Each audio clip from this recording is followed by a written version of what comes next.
Master Jet, ano po ba need ko isubmit sa division office para ma-add yung dalawa kong anak as dependent para po medyo bumaba ang tax ko? Okay, kung ang intention po ng pag-submit ng requirements para madagdag as dependent ang dalawang anak upang bumaba yung kanyang tax deduction bawat buwan, ay hindi po ito posibleng mangyayari, no? Kahit 3 or 4 na anak pa yung idagdag sa dependents, ay hindi na po ito makakaapekto doon sa atin pong binabayaran na tax bawat buwan.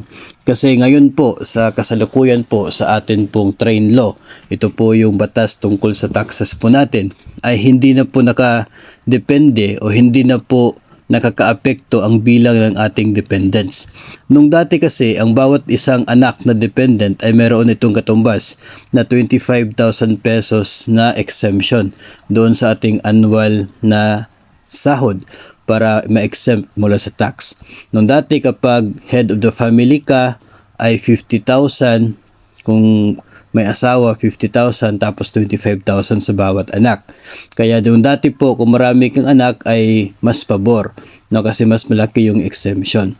Pero sa ngayon under the train law ay pare-pareho na po lahat. Single ka man o may asawa, may isa o maraming anak o kaya ay walang anak, pare-pareho po na yung exemption sa atin pong sahod mula sa taxes ay 250,000 per year.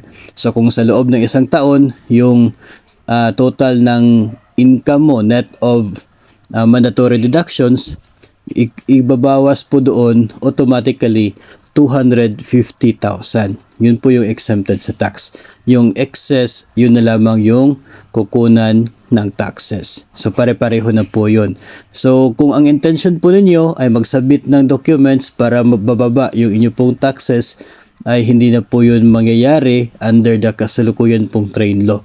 Pero kung ang intention po ay talaga madagdag as part of your dependents yung mga anak ninyo, particular sa record po ninyo sa GSIS, ay kinakailangan po lamang ninyo mag-submit no ng siguro ng ng PSA ng birth certificates ng mga anak at refer po ninyo sa AAO ninyo para madagdag sa dependents ninyo doon po sa GSIS na record. Para if ever ano po yung mangyayari, mayroon pong tinatawag na dependent pension ang GSIS if ever man po, no. So at least nandoon na po sila sa listahan ng inyo po mga beneficiaries. Pero as to taxes ay wala pong epekto kung idadagdag po ninyo yung dalawa po ninyong anak para maka-less o kaya ay makabawas sa inyong tax deduction.